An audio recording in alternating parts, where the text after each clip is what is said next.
Welcome to the Finance Fools. I'm Matt. And I'm Dan. This is episode 2, and today we'll be talking about checking accounts. So, Matt, I have bills that come due at different times of the month. Is there a good way for me to avoid paying late fees? Absolutely. Late fees suck. You want to avoid them and not have them at all, if possible. An easy way to do it is kind of like what we talked about in episode 1 with credit cards. If you can set up recurring monthly bills onto your credit card, so it will automatically charge your credit card every month. Using the Citi Double Cash card, you're going to earn your cash back on that, and then on top of that, you won't have late fees. Now, all of my bills, I pay with credit card, but not all of them will do the recurring fee, or the recurring payment. So sometimes I have to call in and make the payment over the phone, but I can do that knowing that I have X amount of dollars allotted each month for bills, and that I'll be making the payment every 2 weeks to pay my bills that I need to.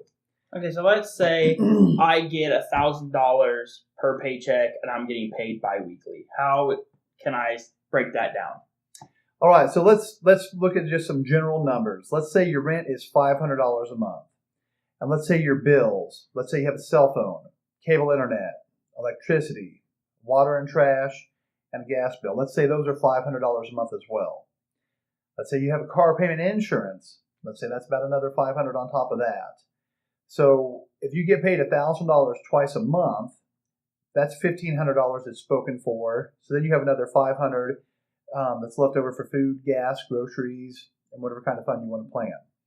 So being paid bi-weekly, basically, if you divide it out evenly, you'll know that from each check, you're going to need $250 for rent, you're going to need $250 for your car payment, and you're going to need $250 for bills. So you're going to have $250 left over.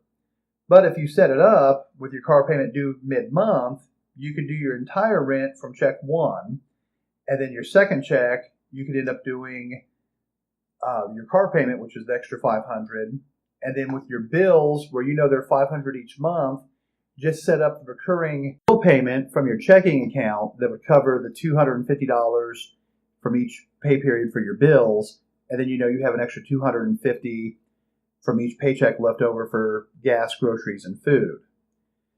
So I know you said something about auto pay. Should I set up all of these bills into an auto pay?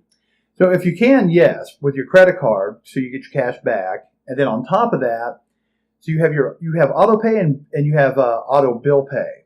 Your auto bill pay, that is bill pay from your checking account to make your payments for things that you can't pay with credit cards, such as rent or car payment. So you still have your auto bill pay from your checking account that would cover rent, car payment, and then payments to your credit card. But then you're using auto pay from your credit card to pay all of your monthly expenditures.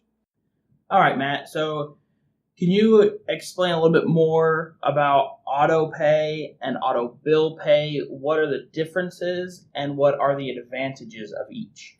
Sure. So auto pay is basically your recurring bills getting paid however you set them up. My preference is to a credit card.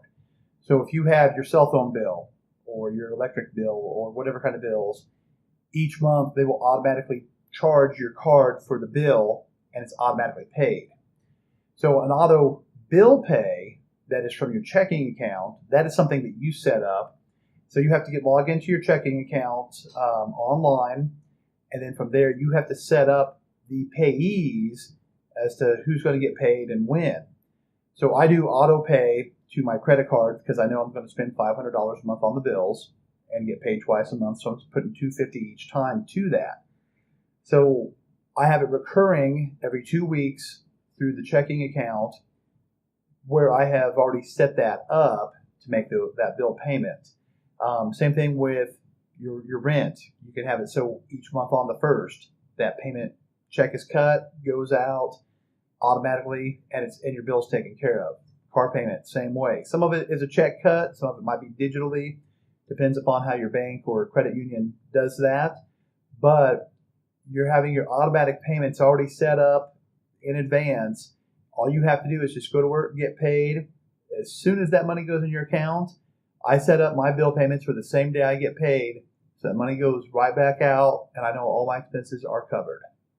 Awesome. Okay, so what if I'm in the process of moving and I have a smaller bank, my bank isn't in my new city, and I need to find a new bank? Is there any suggestions you have for what bank I should then look at?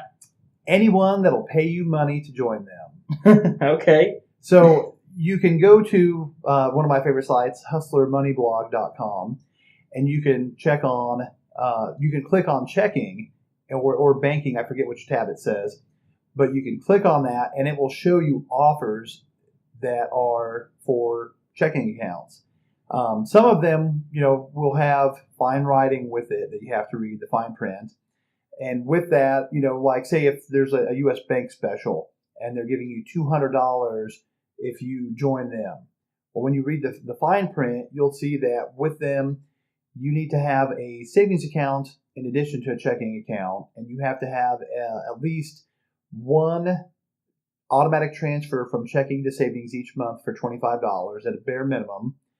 And then on top of that, you have to have a direct deposit of at least $500 twice a month or at least $1,000 a month to avoid the monthly fee that the bank will charge. And then on top of that, I believe it wants you to make at least one bill payment to get that $200 incentive. So if you open the account, have the automatic transfer to savings, you have at least $1,000 transferred in there, direct deposit each month, and make one bill pay. That's an easy way to get $200 free dollars. So you're saying each month, is there a certain time I have to have this account open before I can get that $200?